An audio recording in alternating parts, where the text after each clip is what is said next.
வணக்கம் தலைவா, அனைவருக்கும் இனிய வணக்கம். இன்னைக்கு நம்ம இந்த ஒரு வீடியோவில் எதை பற்றி பார்க்க போகிறோம் அப்படின்னு பார்த்தீங்கன்னா, விவசாயிகளுக்கு நன்மை பயக்கக்கூடிய செய்திகளை இந்த ஒரு வீடியோவின் வாயிலாக நம்ம பார்க்கலாம். பயிர்க்கடன் தள்ளுபடி தமிழகத்தில் கூட்டுறவு வங்கிகளில் பயிர்க்கடன் தள்ளுபடி பெற்றுள்ள விவசாயிகளுக்கான கடன் தள்ளுபடி குறித்த புதிய அறிவிப்புகளை இந்த வீடியோவின் மூலமாக பார்க்கலாம். தமிழக முதல்வர் விஜய் அவர்கள் 75,000 வரையிலான கடன்களுக்கு முழு தள்ளுபடி வழங்கப்படும் என அறிவித்துள்ள நிலையில் தேர்தல் வாக்குறுதிகளுக்கு முரணாக இருப்பதால் விவசாயிகள் அதிருப்தி தெரிவிச்சிருக்காங்க. 5 ஏக்கருக்கு குறைவாக நிலம் வைத்திருப்பவர்களுக்கு முழுமையான தள்ளுபடி கிடைக்கும் என எதிர்பார்த்த சூழல்ல, ஆனா இந்த தள்ளுபடியை இப்ப மாற்றி அமைச்சிருக்கிறது வேதனைக்குரியது அப்படின்றது எல்லாருமே எதிர்பார்த்துட்டே இருக்காங்க.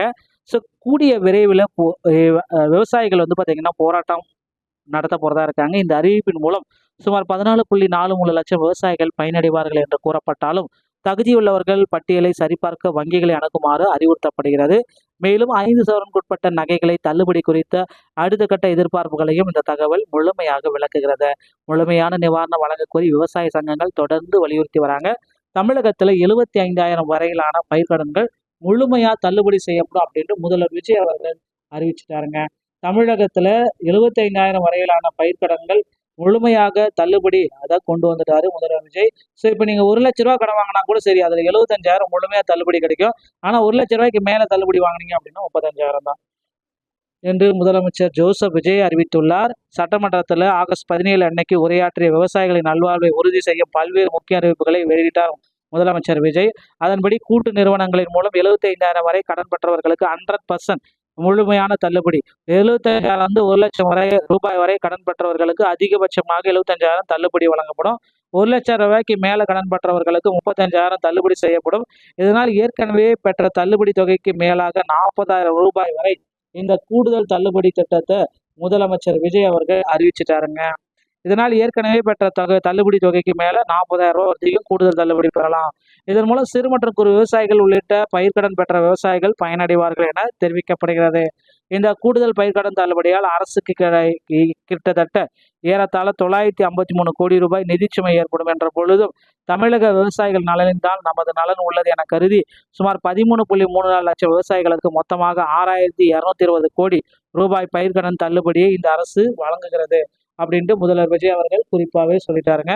ஸோ அடுத்தடுத்து வந்து பார்த்தீங்கன்னா இந்த பயிர்க்கடன் தள்ளுபடியில் யாருக்கெல்லாம் முழுமையாக தள்ளுபடி கிடைக்கும் அப்படின்ற பட்டியலை நீங்கள் தெரிஞ்சுக்கணும்னா அருகாமையில் இருக்கிற கூட்டுறவு வங்கியை உடனடியாக அணுகுங்க. அவங்க கிட்ட லிஸ்ட் அவுட் எல்லாமே இருக்கு. ஸோ அந்த கூட்டுறவு வங்கிகளில் உங்களுக்கு லிஸ்ட் எல்லாமே இருக்கு. ஸோ அதை பார்த்துட்டு உங்களுக்கு வந்து பயிர்க்கடன் தள்ளுபடி புதிய பட்டியலை தமிழக அரசு வழங்கும். உங்கள் பெயர் இருக்கா இல்லையா அப்படின்றத உங்கள் அருகாமையில் இருக்கிற கூட்டுறவு வங்கியை அணுகி இதை நீங்கள் செக் பண்ணிக்கலாங்க. ஸோ கூட்டுறவு வங்கிகள் மூலமாக மட்டும்தான் முதற்கட்ட 8 வகையான கூட்டுறவு வங்கிகளுக்கு மட்டும்தான் அந்த தள்ளுபடி இல்லாத நபர்கள் அப்படின்னு பார்த்தீங்கன்னா அரசு ஊழியர்கள், கூட்டுறவு சங்கத்தில் இருக்கிற ஊழியர்கள் மற்றும் அவர்தம் குடும்பத்தினர்கள், போலியாக பயிர்க்கடன் ஆதார் கார்டு அந்த மாதிரி ரேஷன் கார்டு எல்லாமே நம்பர் எல்லாமே மாற்றி கொடுத்தவங்களுக்கு தள்ளுபடி அறவே கிடையாது அப்படின்றதையும் தெல்ல தெளிவாக குறிப்பிட்டிருக்காங்க. ஸோ இந்த மாதிரி பீப்புள்ஸுக்கு தள்ளுபடி கிடையாது. அரசாங்க வரி கட்டுறீங்க அப்படின்னா முழுமையான தள்ளுபடி உங்களுக்கு கிடையாது.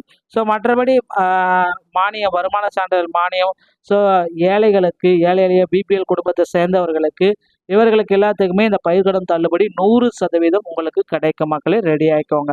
ஸோ இப்போ இந்த அடுத்தடுத்த தகவல்கள் தெரிஞ்சுக்கணும் அப்படின்னு நினச்சிங்கன்னா நீங்கள் நம்முடைய சேனலை ஒரு சப்ஸ்கிரைப் அண்ட் பெல்லை கிளிக் பண்ணி வச்சுக்கோங்க. மீண்டும் ஒரு நல்ல தகவலோட நான் உங்களை சந்திக்கிறேன். நன்றி, வணக்கம்.